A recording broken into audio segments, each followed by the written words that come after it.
right. This is. Come on, join me. What are you guys doing? Was that the sync? Was that the monk chant? That sync? was the opening Christian music. We're supposed to join. No, Christian music is OC Supertones, and it's ska music written about Christ. That's Christian music, dude.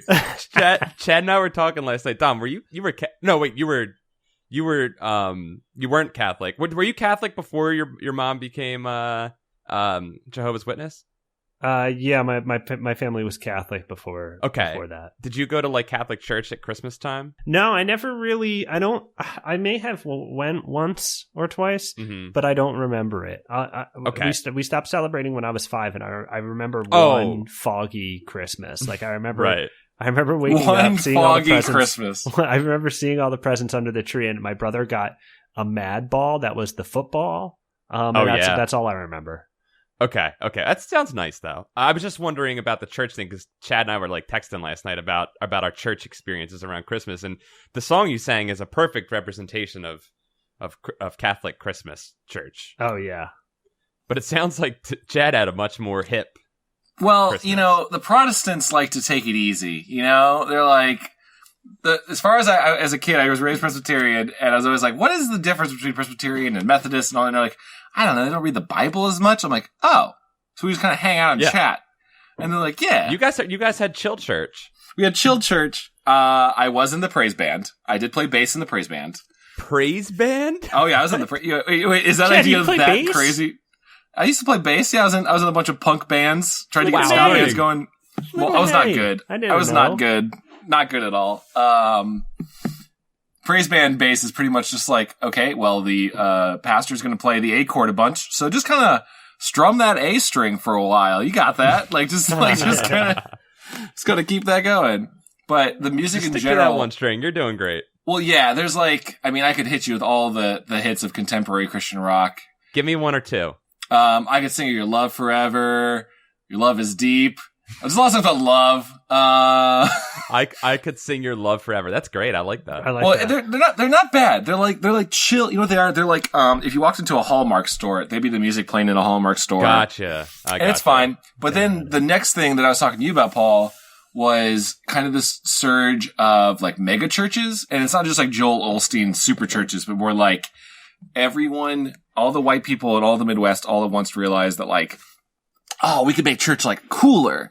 So like there's one in South Bend, my hometown, that kind of made all the other churches close down, called Granger Community Church. I'm putting you on blast. And it's like, they made this big amphitheater, and I finally got like called to a church service, and it was like, today we're talking about The Matrix. And this is also like 8 years after The Matrix came out. Well, that's still awesome. Yeah, but they sent out like pamphlets to all the mailboxes of just like the pastors in Matrix robes. And like code behind them is like, let's talk Morpheus about priest? Yeah, Morpheus priest, but like, let's talk about Jesus and related to The Matrix. Did they know that movie was just about Jesus already? It's those things where like in the contemporary like Protestant Christian, there's a lot of like, we got to sell Christ to cool kids. So there's a lot of like The Simpsons on religion. Like, and there's like books where it's like, you remember that time where Bart sold his soul? Let's talk about that in Ezekiel so-and-so. Like, okay, we're just connecting pop culture to Christianity. But at least they tried. Listen, they're trying. I get it. But the service I went to was just, we showed you some clips from The Matrix, including some that didn't really have anything to do with it. Just like, here's Trinity doing some jumps through windows and shooting people. Nice. And then the praise band played a bunch of covers of Avril Lavigne that were kind of connected to Christ. I mean, it's like songs about love, so therefore they could just be singing about Christ, I guess. Right, yeah. And then and then the very end, this guy came up for 5 minutes, is like, you see, Jesus is like Neo, and we got to choose to pick the right pill. And I'm like, okay, I get it. I get what you're doing. I also understood this when I first watched the movie. And everyone's like, all right, now everyone go downstairs. We have game cubes and play places, and you can hang out there for Bible study. And then kids just played game cubes. And even as a kid, that's the best church going experience I've ever heard of. But here's the weird thing: is like, as a kid, I should have loved it, but I was like, nah, this is too fun. It doesn't feel like I'm suffering enough for God. I don't like this place. And so I left. I would prefer the hard edge of religion as opposed to having them melt it down into everything else I liked, so that I'm like, oh yeah, everything is Jesus and I like him. I'd rather just hear the crazy Bible stories. Hey guys, they're putting out a new religious pamphlet this Christmas, and it's Jesus as seen through Jim Carrey's The Mask, and it's it's Jesus, and it talks about how when you put on the different aspects of the Holy Spirit and Jesus and God, that's kind of like putting on the mask of Loki, the god of mischief. Oh, I'm having enough trouble making this connection for this. Okay, I was gonna say, I was like, can they ever bring up Loki in church?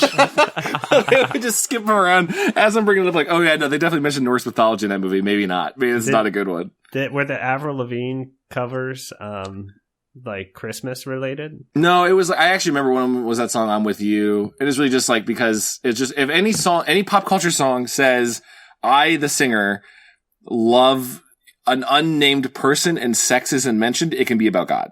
That was kind of the rule. That makes perfect sense. I thought they would sing like, he was a Christmas boy, born in a manger in the cold. No, it'd be on the level of like playing Mambo No. 5 and just being like, all these girls he talks about, they love Jesus. Like, that'd just be how you could just... The biggest stretches. I love it. That would be like, dude, that's great. At least they tried, man. I mean, my church was just what Dom did at the top, which was and that was it. That was all we had. That was the coolest song we had. Did you go to a church that? I think they changed it. Did you go to a church that did Latin services? No. What is that? Well, I mean, listen. I'm not an expert, but as going to Catholic middle school, I remember learning that before Vatican II, that time where all the popes got together. Latin. Sorry, I thought you said Aladdin services. Oh, Aladdin. Yeah, that also would be great. You said Aladdin services. That also would be great. Just acted out genie bits. No, like if you would go to a Catholic service and not know what they're saying. Yeah, because that was part of the prestige they were doing on people. They were like, trust us, God is here right now. We're talking a language you don't know, but God is here, and He understands it. He understands. You mind if I shift gears here for Christmas, a Christmas related thing? I need you guys to go ahead and Google search Victorian Christmas cards. Okay, while we're googling this, in there too. Weird. While we're googling this, I do want to ask one question of you Catholic boys. And then we can move on. I'm sorry, I'm a witness of Jehovah.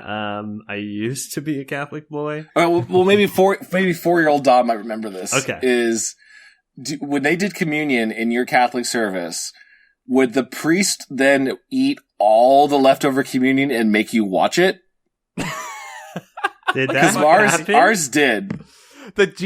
I was about to say the Jesus. The priest would the stand-in Jesus would stand up at the top, and I would always notice this because they would do the wine. They'd pour the wine and the water into the cup, and then he would let people drink out of it. But only a couple people. Not everybody got to drink the wine. But he would finish it up, and he'd fucking slam it before he went and finished up the mass. Okay, so they didn't want it to go to waste. Yeah, he would do that, and then we would just watch. There was always too much of the Jesus crasps. The wafers. Yeah. Maybe just put out less. Well, exactly. That's what I think. But every time there's no, and I think he did it on purpose because then we would just watch him for a good 2 to 3 minutes, just eat all the leftover communion wafers as music, no music played. It was just really him on top, just eating the rest of them. And we're like, oh, he's just gorging himself right now. Okay, cool. I only got one. That's not cool. Yeah, maybe everyone should get 2. Maybe everyone should get 2. They kind of tasted good. I kind of like them. Chad, you should have sang him on. Oh. Give us more. Let me say a prayer today. Can you buy communion wafers? Oh yeah. I always think about that. I'm like, there's a fucking giant bag, like a fucking like a body bag filled with those wafers back there. Oh my god, guys. In the shape of the body of Christ. Yeah, they lay them out. Guys. Then we'll talk about these Victorian Christmas cards. I'm looking at them. For $18.88, only 9 left in stock. You can get a box of 1,000 communion wafers. guys, do you want to buy some and just eat them all? I think we need to buy them, and then we need to have Goosebuds Con, and we need to all snack on them for the entire con. GooseCon. Oh my god, they come in like fun containers. Like there's plastic. Oh, there's like Sam's Club type containers. There's not. Is there a Jesus Real Doll container? Wait, what? No, wait. What are you suggesting? That there's they sell you a large quantity of communion wafers in a Jesus Real Doll, so and you just rip off like part of his body and eat it. Yes, exactly. It's like the closest you can get to literally eating his body. No, but I would open a business with that right now with you. What's that? I'd open a business right now with you to do that, to make that happen. Do you want to create this? I think we could create this thing. Yeah, I mean, this is technically trademarked by us, reported on the podcast. Yes, this is the trademark. Yes, there you go. Incepted. So, okay, Victorian Christmas cards. Let's talk about Victorian Christmas cards. So I Googled it, Dom, and the first one that shows up, if you just Google Victorian Christmas cards, for me, is a procession of birds carrying what are probably matches, but look like torches. And they look kind of angry and like they're maybe going to look to murder something. Yeah, it says, may all jollity lighten, and then lighten is spelled with like little matches that the artist has drawn. Your Christmas hours. I don't really know the context of some of the themes in these Victorian Christmas cards. They're very bizarre. They are. But birds is a recurring one. I'm looking at one that is just a dead bird, and it says, may yours be a joyful Christmas. It's just not a dead like bird. This I'm bird. Looking at that one too. I'm seeing one that is coming up with very clearly a blackface man popping out of an egg. Where's that one? Hold on, I don't see that one. Where is that? I'll just have to send you guys a photo. And it says, a Merry Christmas and many of them, a Happy New Year, and plenty of them, plenty of meat and enough of wine, and a bright 1879. Oh, that helps tell you what year it came out. Please send me that. Please, I need to see it. Okay. Well, I'm looking at an egg one that just has like a little kid's arms and legs breaking out of an egg, and then there's like where the head should be is like nothing, but the egg is broken, and then written on the egg says, with many Merry Christmas greetings. Oh yeah, that's like a horrifying Silent Hill monster. Yeah, that's just like a headless egg with arms. There's also the goat that is just talking to a boy that just says, I have come to greet you. Yeah. Oh my god. Do you see this one on the next line? It's a what looks like a potato man. Wait, hold on. Potato man in a fedora. There's a potato man in a fedora with an umbrella, and he's holding an envelope that says, I wish you a happy new year. Yeah, what the fuck is that? Well, I mean, the greeting is not bad. The greeting's not bad at all, but the potato man looks horrid, and he's got very attractive legs. How about the one right underneath that is a frog who has seemingly stabbed and robbed another frog, and it says, a Merry Christmas to you. He 100% robbed him because it says money on the bag that he's running away with. Yeah, it says 2,000. And he stabbed him in the heart. Are we sure these are real? Not to be that guy. Are we sure these are real? These are legitimate.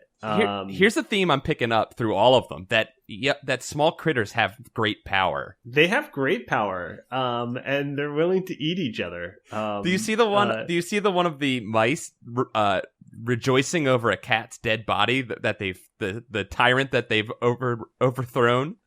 Yeah, and there's garnish. So it's the Redwall series, guys. It's the Redwall series. That's all. Yeah, it's Martin the Warrior's feasting. He's toasting his friends.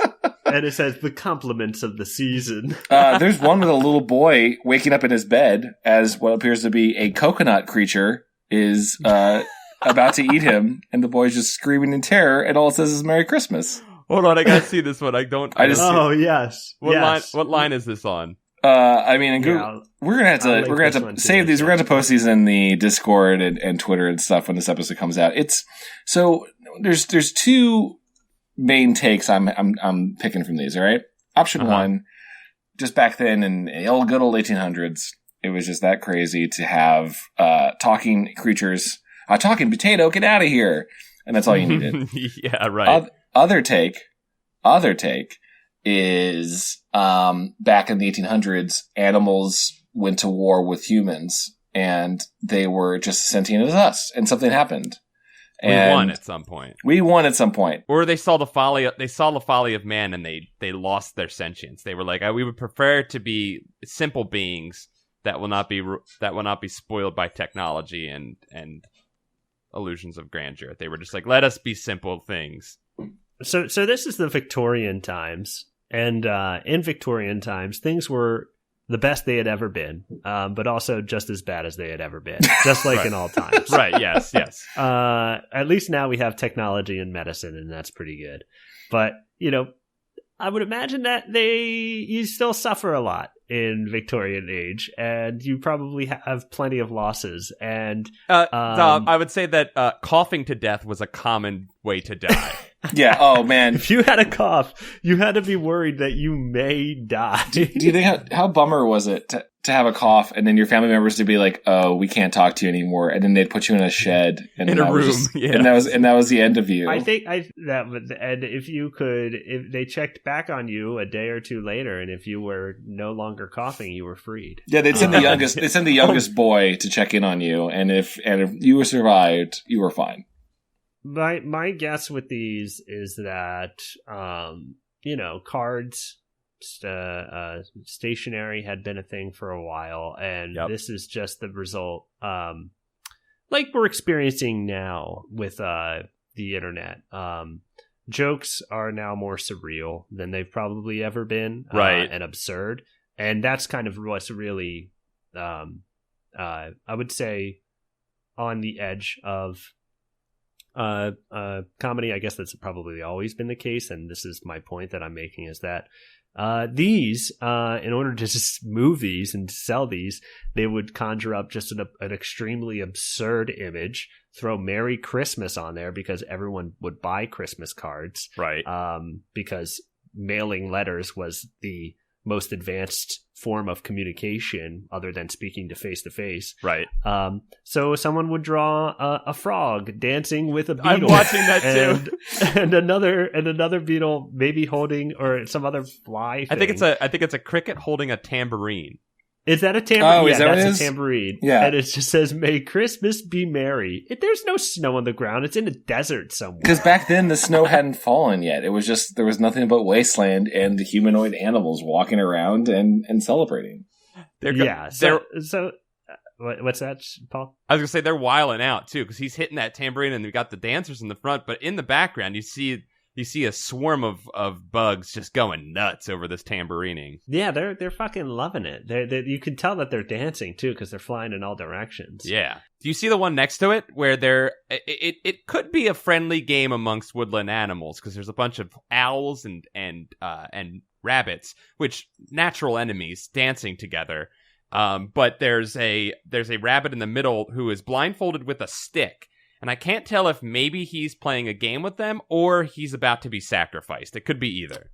Well, it has some writing on it, and I'll read it. It says, "By loving friends you are surrounded. Oh, be not blind to this, I pray. They wish that joy and mirth unbounded may crown your happy Christmas day." Oh, then it's good. They're not murdering. It sounds kind of like a spell, though. Like, I'll be honest. It's still strange. That one is still strange. And, yeah, these are really weird. But that is my guess, is that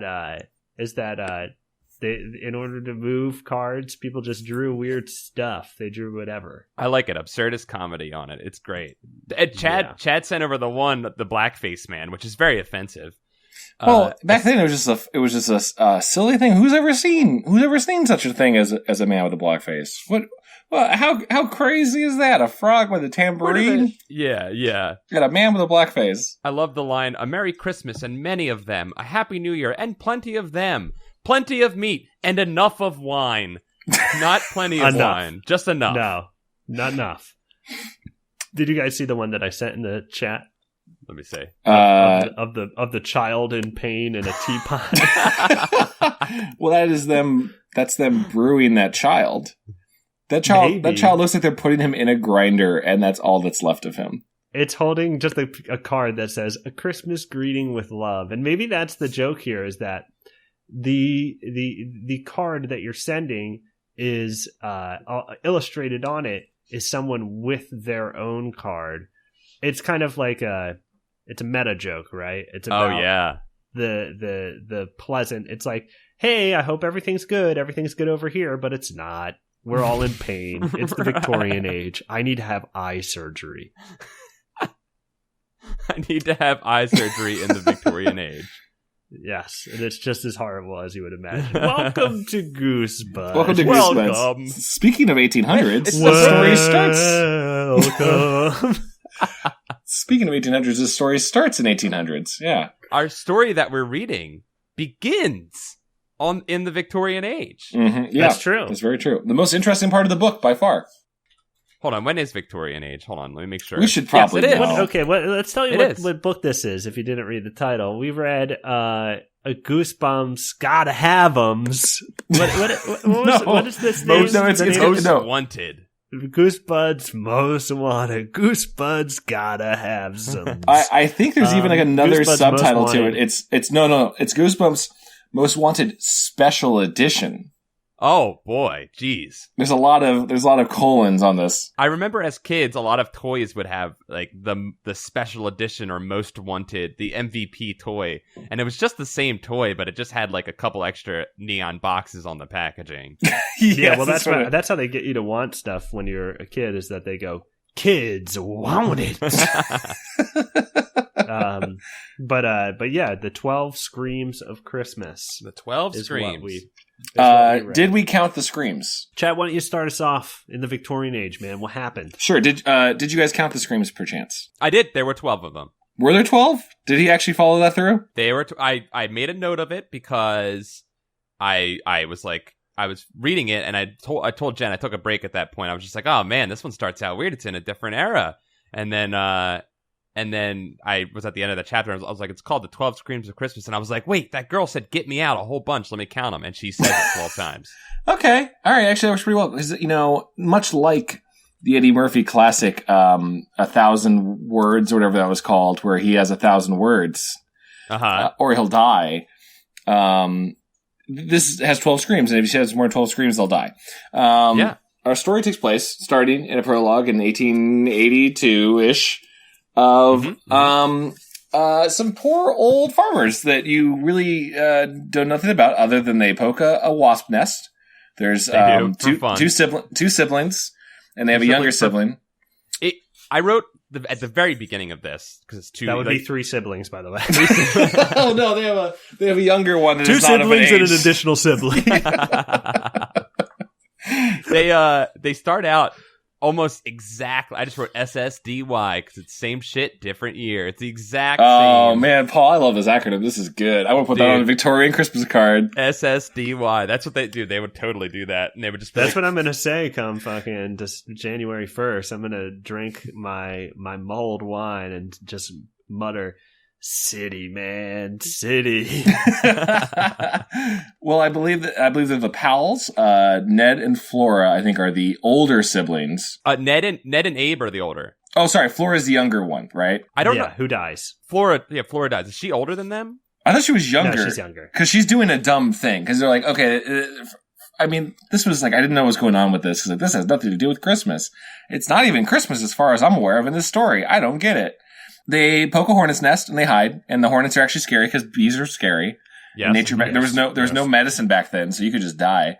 That's the first thing I thought of. I was like, if one of these kids goes into anaphylactic shock, we're going to have a really sad book. Also, you didn't have like the internet to look up animals, so every animal you encountered was the first of that animal you ever encountered.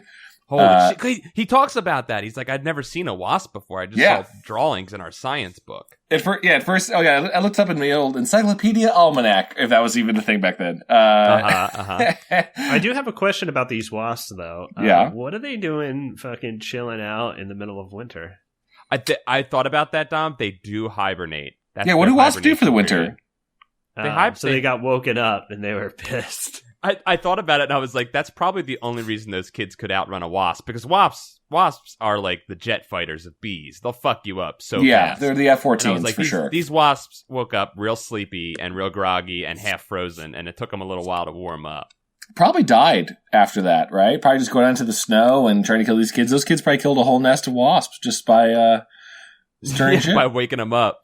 But I think the key part of, other than this going on for like 4 or 5 chapters of just like being stuck by wasps, the more important scene, and this could really just been one chapter, is after all this adventure, just, hey, their little daughter Flora is like, hey, look, I could dance. And then she dances on a well. I love it. It's like Dewey Cox. Like they're just like having this moment where they outwit these wasps, right? They're like, they run away. So what happened is they all moved into a new house together that had a abandoned thing in the backyard, like an abandoned shack. Yes. Which, by the way, smelled sour, guys. Smelled sour. Which, if it's an abandoned shack in the 1800s, it means the shack was built in the 1600s or something. It was like old as shit. Yeah. And that's the shack they're exploring when they find the nest, and they poke it, and it explodes into a swarm of angry wasps. And it was, I believe the shack was built back in chaotic bug realm. Oh, yeah, totally. Bugs ruled the world, and then they built this shack and hibernated inside of it, and then the modern gods came and poked their necks. the new gods awoken the old. And they transformed the humans from their animals back to their normal forms. But little Flora, they run and hide, and then they outwit the wasps, and they come out and they start doing little 1880s jigs outside. And for some reason, it cuts to Flora standing on a well, as you were saying, Chad, doing her little jig. I was picturing like jug band music just kind of appearing in the air as they danced. A little violin just going along. Yeah, and Flora dances on the well out of all the places to dance. I don't know why the well. And then going, yo, Flora, watch out, you're going to fall. And then she falls. And honestly, maybe the darkest thing in a Goosebumps book. It's pretty damn dark. Ever is her falling on the well. You think she's dead. No, she's down there. And then the parents come out like upset, but kind of with that old stereotypical like, well, one of our kids might just get taken away by a wolf. So this just happens. They're resilient to death. A little more resilient. They're resilient, but also like they seem like they're troubled by it. They're like, oh no, she fell down the well. No rope can get her. I guess that's it. And then they like Pa gives up immediately. Then Ma goes, well, what about the bucket? Oh yeah, we do have a bucket. They lower the bucket down. They pull her back up. The bucket breaks. Oh no, that kid was too heavy. Oh, with all those potatoes and meats that they eat back then. And cabbage and potatoes. Yeah, all those potatoes. Many meats and enough wine. Enough wine. That kid definitely had wine. That 6-year-old kid definitely had wine. Just enough. But then there's this weird moment where, like the parents, the rope cracks and she's back down there and she seems to be fine. She's not bleeding. She's just swimming in a well. And the parents just go, well, I don't know. We don't have any more rope. I guess I could drop in the carriage and go down to the neighbor's house to get a rope. Yep. And the mom just goes, nah, it's too late. No time, Pa, shaking her head. Ned and I stared at each other, mouths open, holding on to the cold, and then just listened to Flora's terrified voice screaming, get me out, until she supposedly died. Days later, I'm assuming. Like, just... They just stood with her and just watched her die. It's Victorian age. If someone is dying and they're close to death, if you try to overextend and help them, you may die as well. Yes. It's true. If Paul had ran down the street to the farmer's house to ask for rope, he might have gotten trampled by a wild horse, or could have gotten coughing death. Yeah, a band of foxes might have gotten him. It's not worth it for the safety of the family. Could have gotten a bicycle accident and died. But it's so horrifying to just be them that shrug about it. Like they just kind of like, that's it. She died. Life was very fragile for them. Yes. I just kept picturing and this goes back to the Victorian crazy cards here. Is that there was so much sadness that seeing such an image on a card would only provoke insane laughter. Honestly, at this point, if there was a Victorian Christmas card that was just a well and then a voice coming out of it that said "Merry Christmas," I'd totally buy it. I would not be surprised. I'm going to Google Victorian Christmas cards well and see if something comes up. Because this isn't like a standalone card that was just like super dark and like it didn't sell.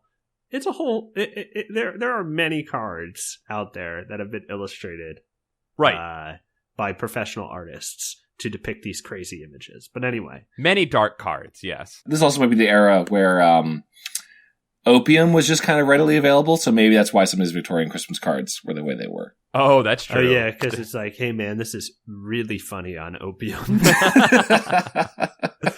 Open on opium. That's what it says on the seal.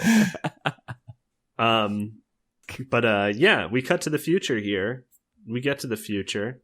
Yep. Suddenly, what's this girl's name? I've already forgotten. I was so more invested in the old Kate. 1800s girls. I didn't care about the new kids. No. Oh, I didn't at all. I was much more interested in the Victorian children. It was a nice change, the Victorian age time. I was really excited. It was. And I don't know if you guys noticed, but I noticed some improvements in RL's writing. Agreed. In this book. It's almost like he's an old cranky man. It's also worth pointing out that we cut to the future. This is a Goosebumps, gotta have 'em Goosies.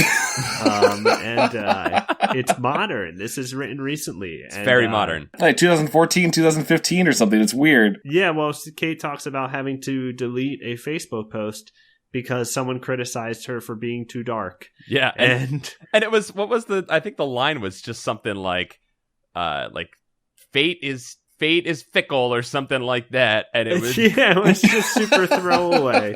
It had no connotation. Yeah, and then there's some cell phone talk. She forgets her cell phone at a point. There's the use of the words frenemy and Uggs. Oh yeah, frenemy. Do you think RL like goes to a mall and just sits there and just kind of like writes down words he hears? Does he have kids? He might have kids. I think he does. I think he's talked about using his kids as research. Why? Yeah. Well, okay. the base of this, the rest of the story, I guess, which is the meat of the story, is we have this girl Kate, who's known as Ghost Girl because she claims to have seen a ghost before. Yes. Pretty quickly on, she sees the ghosts of the family who lost Flora in the well. And she's also trying out for the Christmas play, the 12 Screams of Christmas play, which has 2 accompanying songs. A whole 12 Screams of Christmas, which is just about as bad as you could imagine of a parody of 12 Days of Christmas. It's a Halloween themed Christmas play. Like it's just called Screams of Christmas. It's not a play on words of the title. Is it Halloween themed? Well, I mean, it's called Screams of Christmas. Well, Screams of Christmas is Screams of Christmas, but is it like Jack Skellington Halloween infused? I was just confused because like they would say like, we gotta practice our screams for the big rehearsal. I'm like, what is this play? What is this like avant-garde middle school performance they're putting on where maybe I was just picturing it wrong because of that. But I was like, I don't know what Christmas story involves kids screaming. Well, they bring up A Christmas Carol as being another horror themed Christmas story. That's true. Which I will say, by the way, it's weird that he didn't do, I thought of this during reading it, like, he didn't do Christmas Carol because there would be an excuse to see ghosts. Like, they do have a parallel of like, oh yeah, this kid, she's seeing ghosts, and also the story is about a guy seeing ghosts. Like, but anyway. I did find it interesting that he made up his own story, yeah. Well, yeah. He's had a play, he was kicking around, and it hadn't been a green light, and he thought, well, maybe if I put it in this book, I can adapt it as the stage play, and then it'll take Broadway. I see. I just want to gloss over the whole story because it's just so. It's very. They're all the same. They're all about as deep as they are. They're not that interesting. This girl wants to be in a play. She sees ghosts. She gets caught up seeing ghosts. The ghosts seem like they're gonna capture her or kill her or something, and then they don't. I'm just so fucking bored with these. This anymore. is a boring one. I agree that most of the stories are pretty much the same story, but this one is especially kind of blasé in that like nothing too crazy happens during it. Like you're saying, Dom, this one's very like by the books, Goosebumps, where it's the girl, no one believes her. She keeps seeing the ghosts. Some real life things happen that scare her, and then eventually the paranormal appears, and she actually is drawn into a ghost world. And then she gets out of it by just screaming 12 times, and that's it. You might say it's on the level of Coco, in similar plot stories. That's right, Coco, you're on blast. But damn, wow. I haven't seen it, but damn. Man, it's... I'm just glad Olaf's 12 or 22 minute short was not persecuted here. I just want to point out, Dom, as you're describing that part, I think I was a little confused by everyone in school makes fun of this girl because at one point she saw ghosts. It was implied that those were real ghosts, and therefore she's dubbed the Ghost Girl. And most of the kids' jokes about her are just ghosts. There's no like clever wordplay. There's no listen, the kids aren't really bringing their A game to these attacks. It'll be like what's the mean girl's name that makes fun of her the entire time? Courtney. Courtney will be like, the director will just be like, oh, Mr. Piccolo, by the way, which is great because that means RL reads DBZ. I read that too. I made a note of that, Mr. Piccolo. Like Mr. Piccolo will be like, and so will be on the AV side of the team, and then Courtney will go, and she'll be on the Seeing Ghost team, and everyone laughs like that's not really a good joke. That's not really like that's not really even like applying the frame device of teams to what you're making fun of her for. But whatever. Right. But there's a point that I was kind of confused by where this is probably not the right name. It's going to come across as bad, but that's what I think it is. She sees a face in the rafters and she goes like, oh my God, is that a ghost? And they're like, no, that's Paco. Is that his name? Was his name Paco? Oh yeah, it was Paco. Oh, thank God. Okay. I thought his name was Paco. And everyone's like, no, he's just in the AV team or whatever. He's doing the stage stuff. And everyone laughs at her for thinking she saw a ghost. But then Paco is a ghost? But she has a dream where he's a ghost. Okay. Sorry, you're right. You're right. I was with you where I was like, wait, was he a ghost? I implied it as a real thing, as like that was actually happened and she just blacked out. But no, I guess that was just a dream. That was a dream. Okay, I guess that was a dream. She does come too. But that meant like the ghost like knocked her out and they just like punched her in the face a bunch of times. Yeah, right. There's not a ton in this one. There's a fake out. There's a pretty good fake out in the beginning where it's the ringtone of the mom's phone playing music and she thinks it's a piano, and like that might work on an adult, but I don't know about a kid. I feel like a kid would know a ringtone when they hear one. They'll know all of them. Yeah. I do want to talk about my favorite part of this book. Please. What's that? Which is, was it when Kate bombs at the ghost open mic night? Yes. Yes, it is. Kate finds herself in the ghost realm, and there's ghosts, and there's a ghostly fire. It's Christmas. They want Abe and Ned want Kate to be the family's new Flora. And so they make her sit with them and they have Christmas and they're opening presents. Oh wait, no. Does the open mic happen or does I think the present part happens after the open mic. Yeah, that's right. Open mic night is the first thing that happens with her. Why don't you explain that part? Because I want to explain the presents. Okay. So they start out where she goes into an attic, and when she walks into the attic, she's been tricked into entering their ghost realm, and she's stuck in a room with them now. And the ghost sons and the ghost mom and dad are telling her we're gonna do the Christmas festivities, and they're like, first thing we like to do is sing a carol. So what does Kate pull out of her back pocket? But it's her 12 Screams of Christmas song, which is about ghosts, which she sings. And none of the ghosts find funny. Yeah, it feels kind of offensive, like to do a to do a cultural appropriation song to the people it's about. Just feels really, really bad call of this kid. There's some. Oh, they're fully offended. They're like, why would you sing that song? And they were really upset. They're hurt by that song very, very deeply. She had to go on Ghost Twitter and issue an apology. and then the horrors continue, Dom, if you'll explain. The horrors continue. They're opening Christmas presents, and they turn to Kate, and she goes, I don't have any presents. And they were like, no presents? You've ruined Christmas. They yell at her for ruining Christmas, and she's like, I don't know. I don't know what to do. And it just kind of made me laugh because this is like this twisted Christmas carol that Bob Stein is kind of exploring here, but it's only about the materialistic aspect of Christmas. It's not really about the togetherness that the Dickens story preaches, but rather the materialistic aspect where people would get upset over you not having presents, which I gotta go ahead and say, Bobby boy, I related a little bit. I know where you were coming from. Well, there's another version of this draft where, like, she saves the day by gifting them all copies of Goosebumps, and then the ghosts are super happy as a way to, like, advertise the book to the kids while they're reading this. And he was like, it's a bit much, so maybe we just do general consumerism, pro-consumerism. Right. He didn't want to push his consumerism agenda by accident. He wanted to comment on it. Yeah, exactly. I kind of wanted her to, like, when you don't have a present, I want her to be like, oh, no, it's here, but it's invisible. It's a ghost present, and, like, dig deeper into it kind of thing. The most horrific sight that happens in this ghost Christmas celebration is when they pull the dead body of Santa Claus out of a closet and try to get her to sit on his lap. That was a pretty dark image, if you ask me. That Santa is dead in this world. Santa is a dead ghost. Wait, I don't remember. Did I skip over that? Is that a thing? Milk and cookies, and the milk was just blood. And they. Oh, okay. That didn't happen. For a second, I thought I skipped over that. I honestly believed it for a second. I thought that maybe that happened and I missed it. No, they did. The cookies were communion wafers. No, but they did. No, Chad, they did pull the dead body of Santa. They're like, Father Christmas, we're gonna sit on Father Christmas's lap, and they pull a dead skeleton out, and it's dead Santa. Wait, what chapter? I'm like scanning through the book looking for this. I completely missed Father Christmas.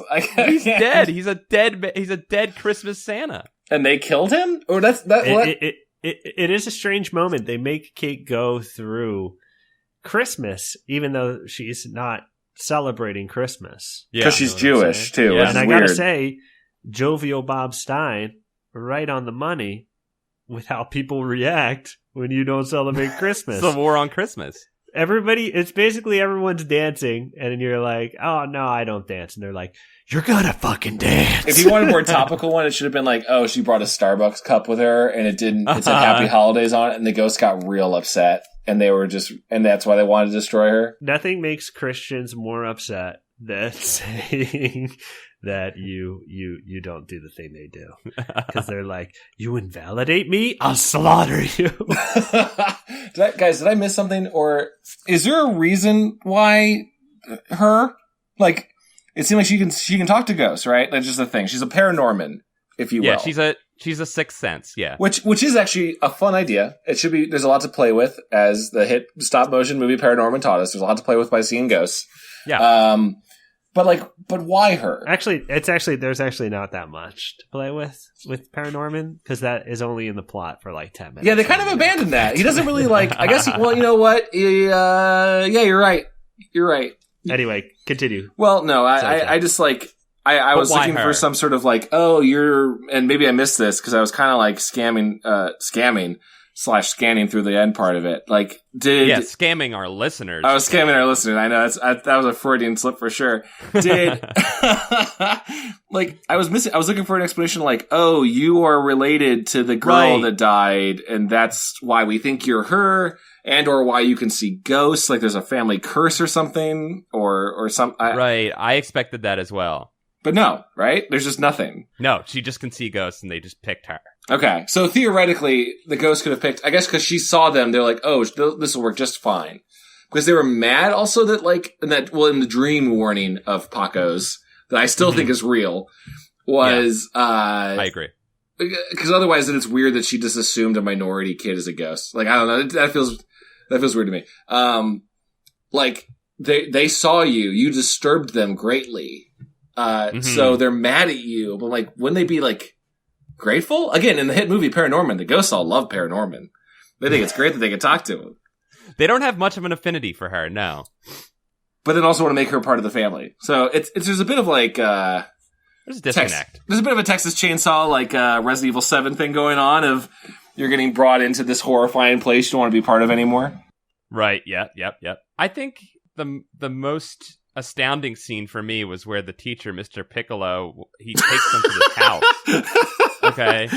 Just every time I hear that name, I just think of Gohan saying, Mr. Me Piccolo! Me too. Mr. Piccolo takes him to this house to practice for a weekend, which is a very odd thing. He takes all these not kids appropriate. to this house to practice for a weekend, the play they're going to do. And he at night, after they're done practicing, insists on practicing the feast scene, and he covers himself in gravy and lays in the middle of the table and insists that he'll be the turkey. during the play. I think it's very odd. And he gives her the baster, and he says, "You know what to do with this," and just gives her the turkey baster. And like three boys there have to like hold space heaters to warm him to start cooking him, and one of them gets too close and he cooks part of his face, and Mr. Piccolo screams at the child. It's really strange. No, I'll turn out too dry. I'll be too dry. You gotta step back and rotate me.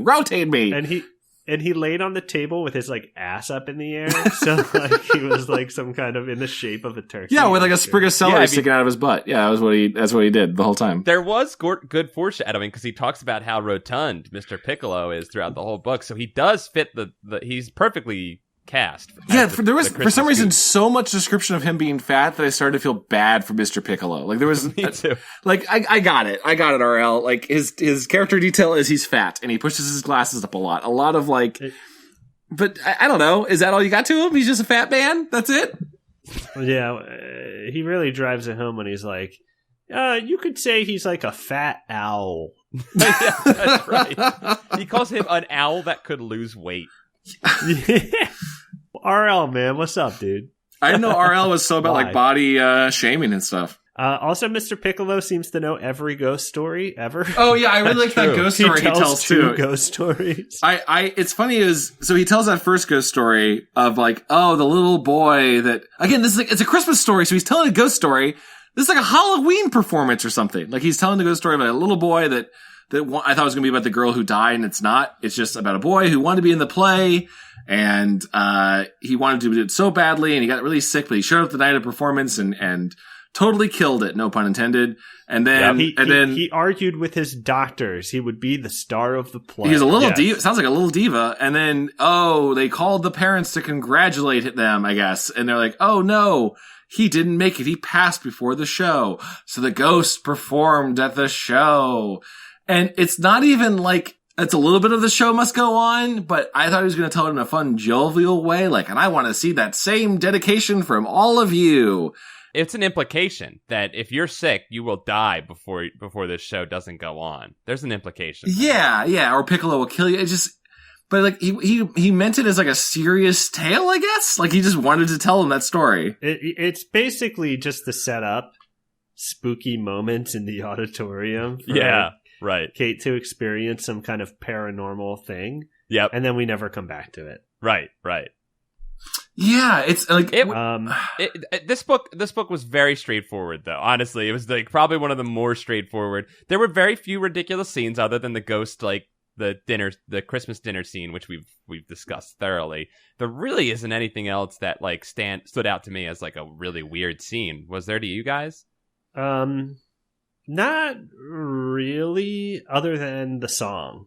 The song was odd. Go on. The song was strange. Do you have it in front of you, Chad? My iPad shut up. I can pull it back up, but if you have it, let's see. I don't have it in front of me.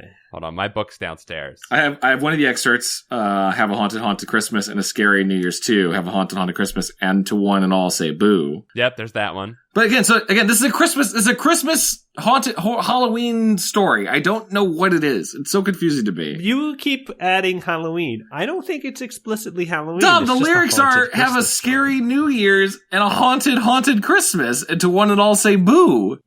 All those things go with Halloween as well, but they're also just all standalone ghost stuff. Right, so it's a Christmas story though, right? Not really. But, Christmas Carol is not a Halloween Christmas story. It's just a Christmas story with ghosts. This is a Christmas story with ghosts and songs about those ghosts for some reason. Yes. I think this was some sort of like Tim Burton-esque Nightmare Before Christmas light play where we'd seen the whole thing. At some point, skeletons would have come out and given out presents. And then, like blood would have been like streamers of fake blood would have spurred out over the Christmas tree, and Mr. Piccolo would have been like my masterpiece.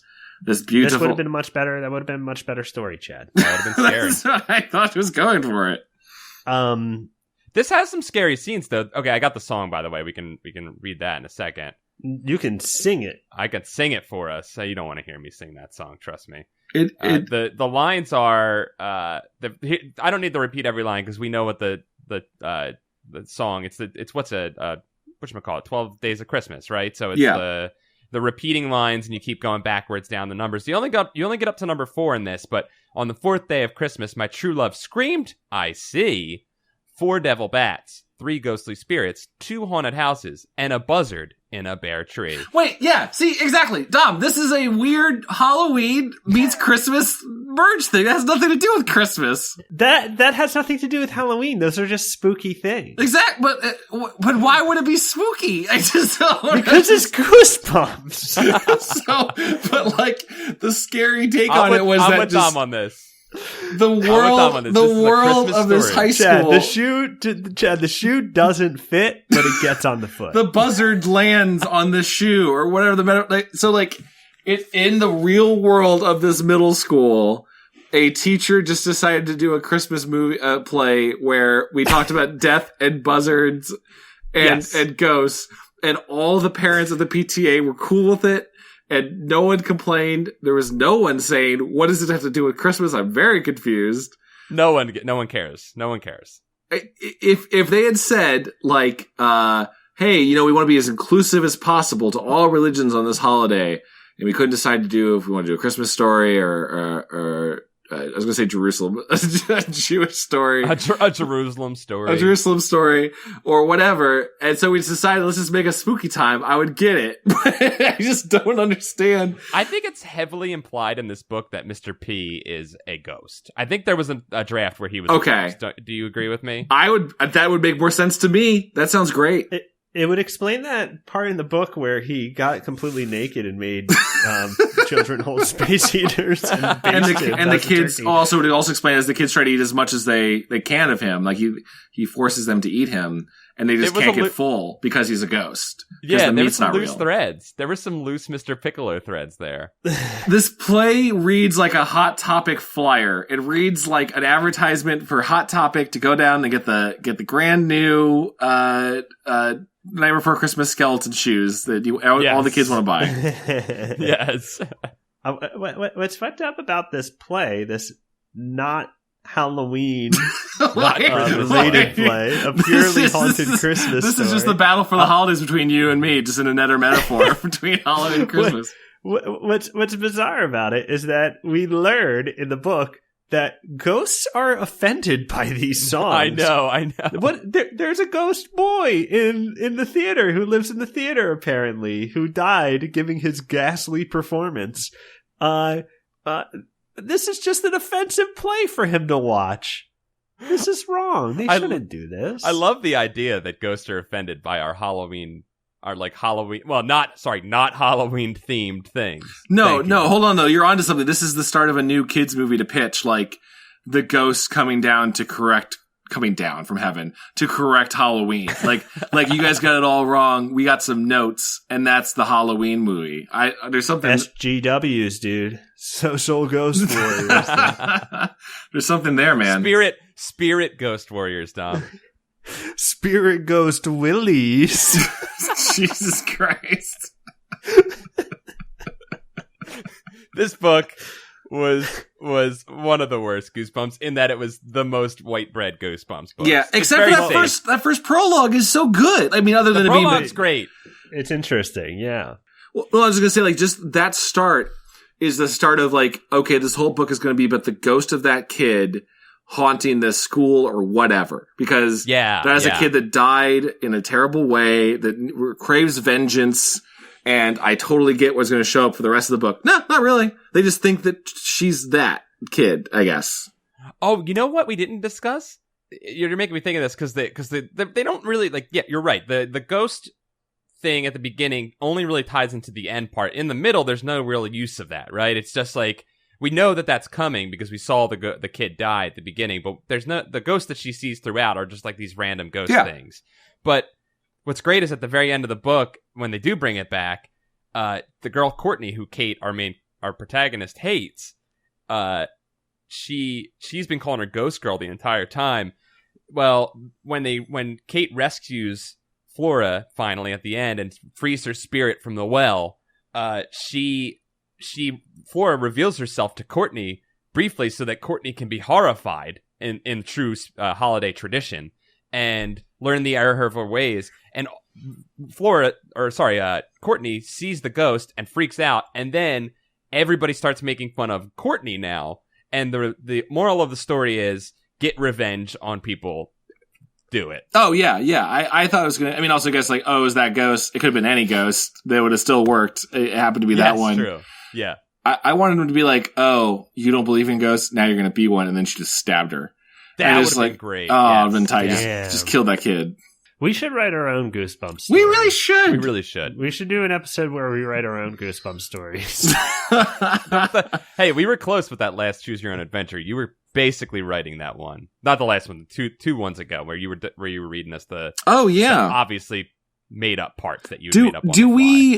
Wait? Which ones? Where Tarzan showed up? That was 100% real. I swear. I still don't think Tarzan showed up. I think that was just Dom made up. Plate said Tarzan. Oh, I haven't looked it up. I still don't think that was in the book. I can't believe it. I swear. I do want to discuss this briefly. I used to really like the Charles Dickens Christmas Carol, because I was like, oh yes, it's this story. It's not necessarily about Jesus. It's just about how like the holiday brings people together. But it never dawned on me until last year that Ebenezer is a bit of an anti-Semitic character. Whoa! Oh, what? I never thought of that. Yeah, he's kind of like this cartoonish caricature of a Jewish person who is fickle. Is he Jewish? Cheap. Well, his name is Ebenezer. And he, as I said, he's a bit of a caricature of a racist caricature. And he's forced to like Christmas. Wow. Through the story. You're right. No, that's true. That'd be such a funny take if he just pronounced like... It was very specifically Jewish, and the whole time it told the ghost, like, you don't understand, I'm Jewish, I don't believe in Christmas. They're like, you don't have the holiday spirit, Ebenezer. And he's like, no, listen, I totally go to synagogue every week. I fully believe in religion and helping others. It's like, no, not the right religion, Ebenezer. And they just come home to the Christmas spirit one. I'd be like, no, you like it now. You like it way better. But, like, I guess that's kind of, like, the more insulting part of it is that he's a non-practicing Jewish person. Right. Because he's so greedy. Right. Yeah. So, just something to think about, something to chew Well, he over. basically is converted to Christmas as he goes through the ghosts, yeah. Jesus sends ghosts to scare him into believing in Christmas. Yeah.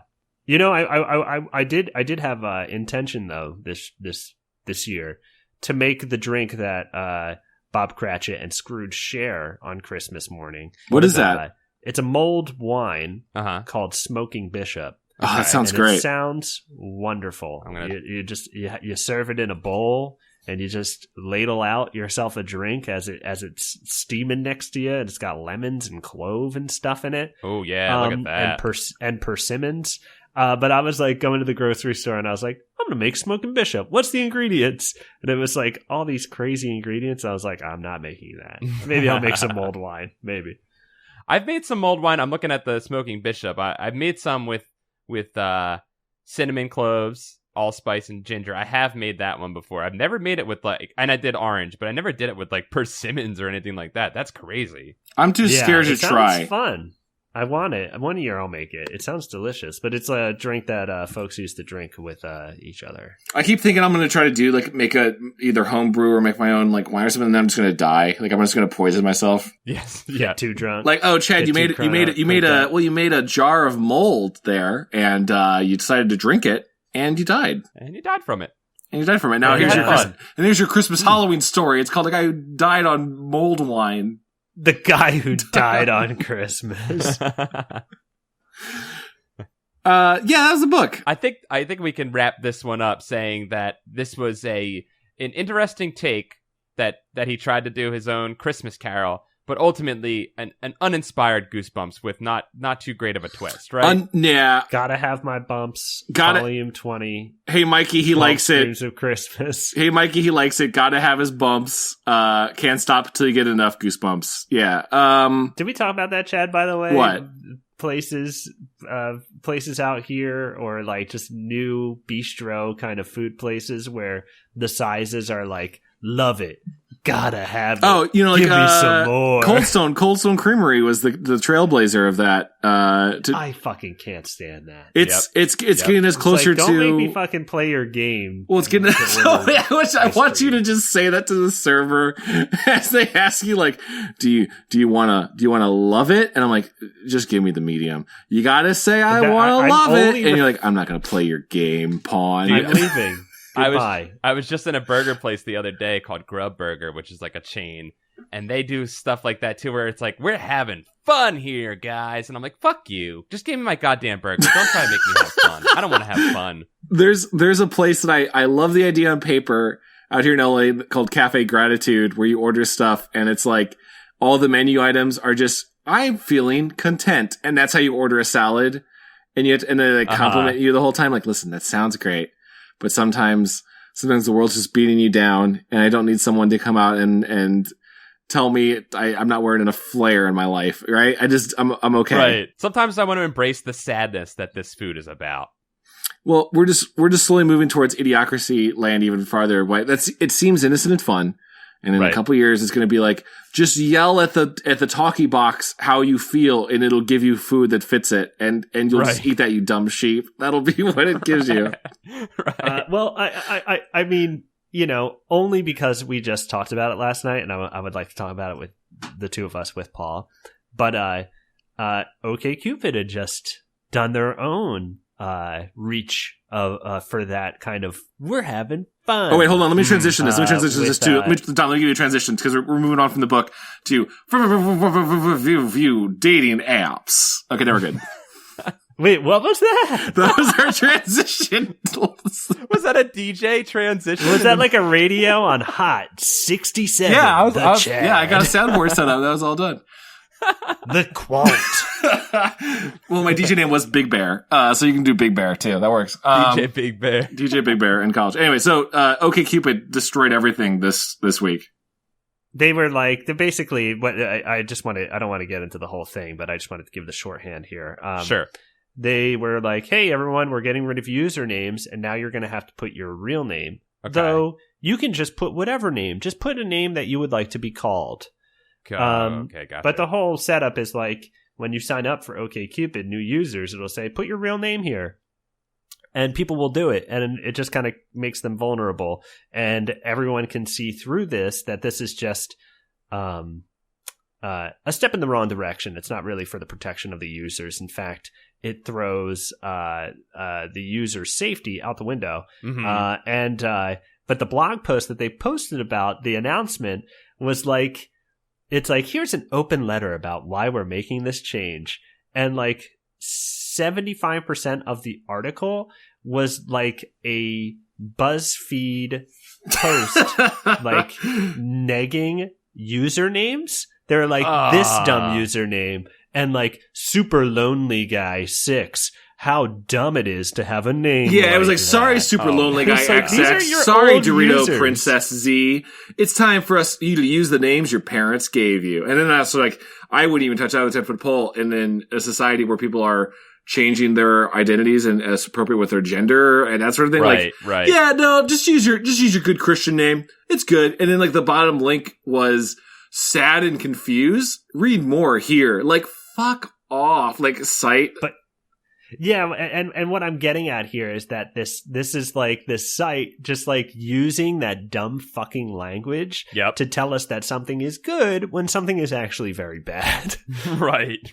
Oh, that's terrible. It seems like it's already tough enough to do the dating service thing, and they're just making it more sad and more horrible. Well, I mean, people bring up good points. Yeah, people bring up good points of like, also imagine if you're in a city where your like sexuality is not necessarily super cool, or that's also a dating site that asks you to like answer questions like, how much do you like to be choked? And now they're wanting you to like put your real name next to your picture to make it easier for people to find you and identify you. But then at the same time, they're going like, hey, yeah, but just put a nickname though too if you really want to. It's like, that's what that was. That's right. Dom and I were talking. I generally believe they say it's to make it's like to stop harassment, but I don't think so. I honestly think it's more like, oh, we'll put your name next to your data so we can sell it to advertisers a lot easier if there's a real name next to it. We'll make a lot. That's 100% the reason. Yeah. So that whole attitude of like, don't worry, dum-dum, we got it taken care of. Like, fuck off. It's such a terrible attitude. It was a weird day. It was a weird day because that was a really fucked up thing that happened. It felt like a real, like, kind of disgusting future, like cyberpunk kind of thing. Mm-hmm. And then later that evening, a fucking rocket flew over Los Angeles. Yo, I saw the video of that. That was an Elon Musk rocket, right? It was incredibly bizarre. There was no announcement about it. It just happened, and everybody was like, "What the fuck is that?" People are freaking out. Yeah. Did you guys see it? I didn't see it myself. I saw plenty of footage of it because many of my friends witnessed it live. Yeah. Mm-hmm. But it made me realize it's like, oh, we are now in the time where sometimes there's a rocket in the sky, like in Futurama, how there's just rockets taking off, ships taking off in the background. Yep. We've now arrived at that time where you'll be walking around and you're like, oh, fuck, a rocket.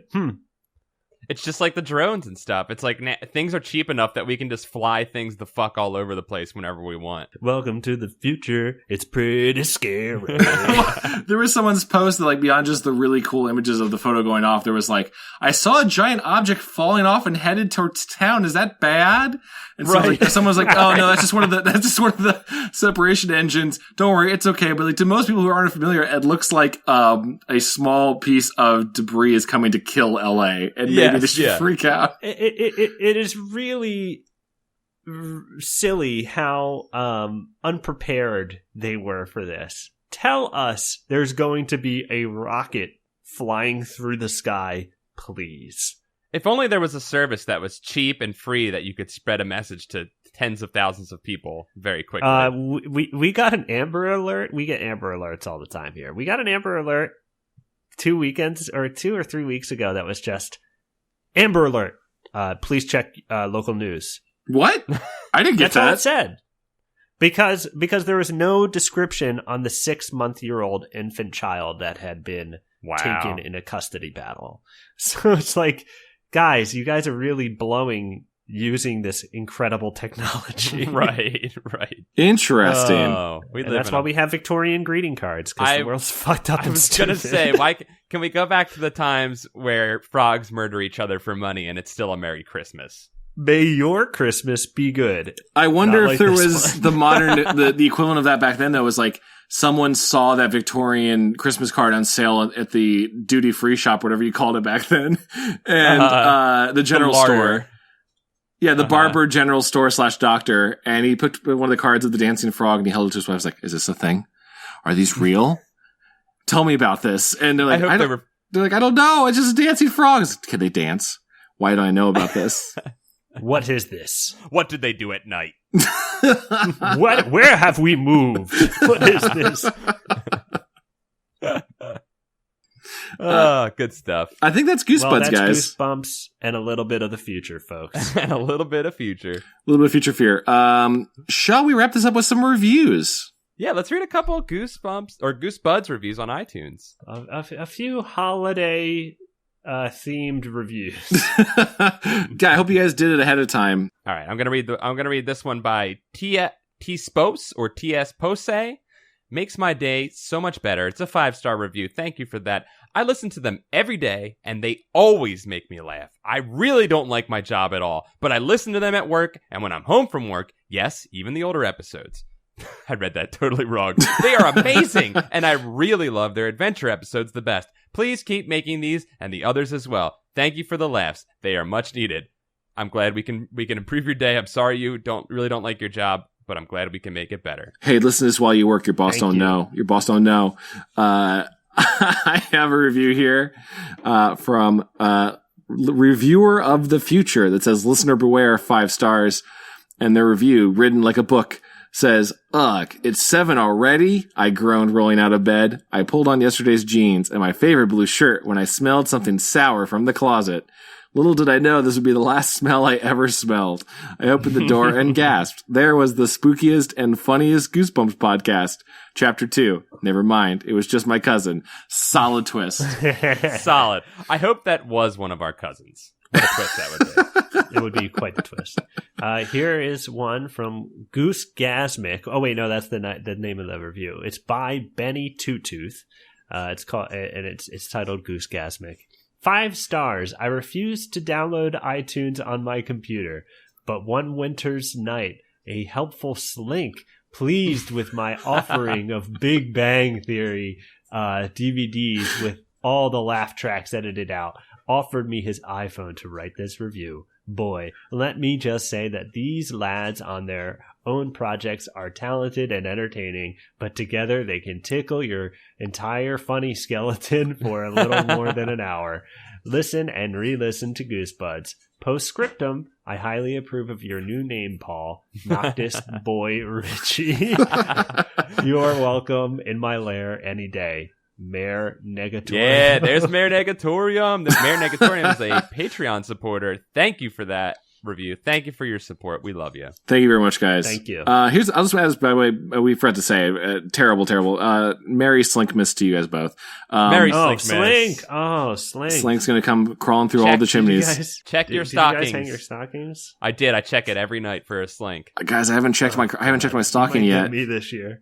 He might be in there, and I'm too scared to look now. Just whatever you do, don't put your penis in it first. That's all that matters. Okay, fine. I'll try another. Well, here's the thing though. I've forgotten the Legend of Slink already enough where like, was Big Bang Theory's part of it? I completely forget. And I don't know anymore, and it kind of makes sense. That might be Benny's own joke in it. But I can't tell. Pretty funny. But I can't tell either way. I don't know if we said that or not, but it kind of works. It works in there. I don't know. But I do know that Slink comes out of your stocking and he's a long snake man and he sucks your wiener. Yeah, until you die. The Christmas spirit out of it. And then you become a part of Slink, right? You yes. Extend Slink, right? Yeah, you're part of Slink. Yeah, you get the thing attached to the Slink. Why did Santa make Slink? I don't know. What a hellish beast that he made. Real quick, we missed one 5-star review from JDubs88. He said, if you don't know, if you don't know, you'll know after reading this review. It's good. You should listen to it. Solid. Short and to the point. Thank you, JDubs. Loved it. Very nice. I don't know if we read this one last time, but I just really want, if we did, I want to read it again anyway. Fine. From James Romano. It's Stone, 5 stars, makes my nipples hard. That's it. It's weird that we haven't gotten Stone, pulled from iTunes yet, when you think about it. It's really strange. I hope that one stays forever. I hope that one stays. Yeah, guys, besides giving us reviews on iTunes, which helps the show get more attention on iTunes and that sort of thing, you can also support the show by going to our Patreon at patreon.com/goosebuds. We got a real cool community there. You get access to our Discord, special Camp Goosebudds episodes. We just dropped a new one, by the way, so please check that out if you haven't. They're so much fun. We answered your Q&As. Kind of some interesting questions. Invented a whole new set of races for us, which sounds weird, but it's not nearly as offensive as you think. It's probably our best time. It is that we've hung out. I think it was really funny. Yeah, that was a good one. I enjoyed it as well. And also, I announced that we were reading this book on our Goosebuds Discord, which you can get access to by being a Patreon supporter. So sometimes we don't choose the book until right before we record, and I dropped it in there, and some people got that secret info, that insider trading info. You get that backdoor access, which sounds strange. Yeah. You can also follow us on Twitter at GoosebuddsPod. We usually try to include stuff like all of these weird Victorian images we reference in this episode. We'll post on there. Yep. So that'll hopefully help your assisted listening of the episode. Enhanced. It's an enhanced podcast, except not at all, because usually enhanced podcasts mean they edited extra stuff into it. But no, not really. Kevin will do that. Kevin does that sometimes. Insert yays. What is your guys' Christmas wish before we go? Oh, interesting. I wish that my good bird friends will bring me the cat carcass that I can feast upon in the morning. Very nice. I would say, since I lost my wallet in a rural King shopping mart here in Indiana, I hope that it gets found so that I can return back to LA at some point. I'm sorry, Chad. I hope so as well, Chad. Because I don't know how to get on a plane without an ID. That's going to be a problem. My Christmas wish is that I hope the police shoot Slink in his head. Oh, that goddamn Slink gets murdered. But they keep at least 20 feet away from Slink so that they don't become part of the Slink. That's the main thing. You can't touch Slink. Fuck that Slink. Yeah. Well, no, don't actually, because then you'll lose your Christmas spirit. Yes, don't let him suck your wiener. Listener beware, it's Slinkmas. Merry Slinksmas, y'all. Merry Slinkmas, y'all. I love you guys all, and I'll talk to you soon. We'll see you soon, y'all. Bye, guys. Happy holidays. Goodbye. See you guys. Bye.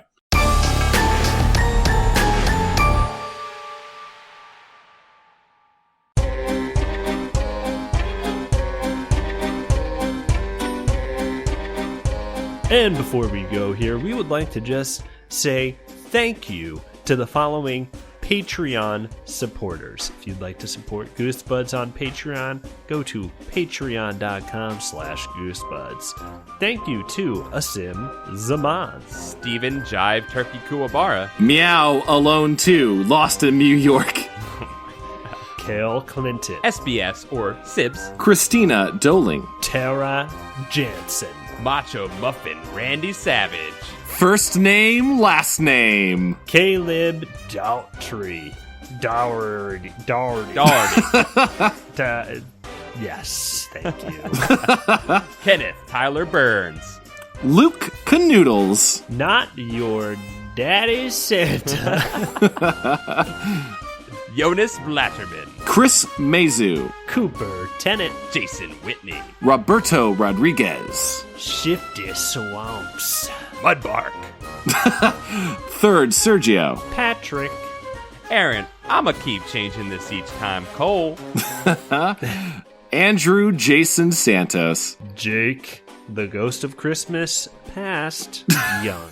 I added that in there. Very nice addition, Keith Robinson, Jason, the Ghost of Christmas Present Crooker, ooh, S. Patrick Reynolds, Scott Colopy, Trent Davis. Jacob Racour. ya best pal. All I want for Christmas is Dom. I love that worked out. That worked out perfectly. That's sweet. And you got it. You got it. The Christmas miracle.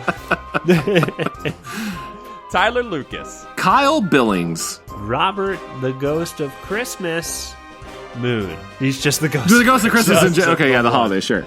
Ryan Shell, Poop Dick Tracy, Stealth Bates. Ryan Melfi, Logan Troiano, Gettysburg. nice, Michael Knight, Pen Mask. Pen Mask sounds like an evil villain you would He's a villain like in a literary based superhero story for sure. yes, 100%. Jack Frazee. I can't talk. Connor Church, Zachary, the Ghost of Christmas Near Future Lawson, Zenticles. Lendell Martin, Ronald King, Drew Applegate. Silo, Alistair Perez, Brian Wells. Victor, Becca, the Ghost of Infinite Timelines Christmas McWilliams, Boner Jams 2017 The Slinkening. Zambambino, a.k.a. The Ghost. Just the ghost. Spencer Egert, Sven, the Ghost of Christmas Tears. Stormbeard. Patrick Murphy, Ben Bohan, Chase Nyman. Psychomaster 1. Oh, he's a master, but he's psycho. But he's a little psycho. Carly Sarnowski, Vincent Modica. Aaron, I am the king of all ghosts. All time. Oh! Shut up about any other ghosts. T shrunk. Times infinity. Times infinity. T shrunk. Chris Culver, Steven, the Ghost Kisser Daniels. John Jimco.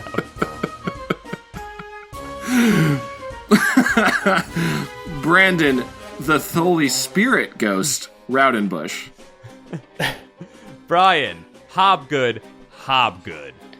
Jennifer, Crown of Thorns Britton. Eric, England. Afshin, the spear of destiny that killed Christ, Modeleb. Bean, the ghost of the spear that killed Christ, Daddy Spook Boy. He already had Spook Boy in his name. We gave him a ghost title. We hooked him up. Yeah. Stanky, the ghost of awesome Stankies, McStanky. Low Belly's Tears, who's not the ghost of anything, and he knows what he did. Sarah, the ghost of Christmas presents. Oh. YT, not a ghost, gonna live forever, chant. Philip, the ghost of young adult fiction McKee. Zachary J. Boyce. Matt Flanagan. Jubs. Grady Wakeman. The Rupel Productions. Mare, the ghost of horses, Negotorium. Joshua Lopez. Hey, Swinefest. Hill Reposo. Martin A. Macias. Daniel Callejas. Madeline Voker. John Grave Jr. Greaves. Jean-Luc. Natu Pearl Henderson. Christopher Boyce. Back from the dead. Christopher Boyce, back from the dead. Hollis, the king of all birds, Hornbeak. Turtlemancer, the ghost of all characters from Kung Fu Panda. Walter Frazier. Ford, the ghost of our lost President's Theater reunion. Sean, ghost of Detroit Lions. Cameron Murphy. Paul Grosso. Ben Bueller. Michael McDowell. Nick Hayes. David, ghost of Robots Kron. Zhang Keefe. Dagger, the ghost of all the people they've killed throwing knives. It's only weird because the jokes don't make sense unless you know their last name is Throwing Knives. I know. These don't make sense. I know. I'm a Kevin. Joshua P. Robertson. Tim I. Healy. Ed, the ghost of Pop Punk Burdick. David Cole. Aaron Manchester. Beware and warning, a ghost of warning. Mickey C. Dappio, ghost of Goofy's bread, Dappio Colby. Oh man, I forgot about Goofy's bread. Goofy's bread, dude. I gotta go get some. Get some Goofy's bread. Get that rind, baby. Jared Mason. Kevin Boucher. Taylor Dierks. Matt, the ghost of Resident Evil Sadler. Sadler, Lord Sadler. Nick Hinkle. Brian Furniton. Fred, the ghost of Bread Atkins. Did you call him Bread Atkins? Yeah, because Atkins died. You don't eat bread. Yeah, weird. Yeah, it also rhymes with Fred, so it kind of works on multiple levels. It's great. Fred, it's so great. Fred, the ghost of Dr. Atkins, who died while ice skating. Atkins. Nathan Dolezal. Clayton C. Mike Lanterry. Kyla Tharp. Buddy Morrill. Chris Birch. Joe. Scott. He asked for that. That was a request. That was He asked for specifically that. Thank you guys all so very much. Thank you guys. Thanks, guys.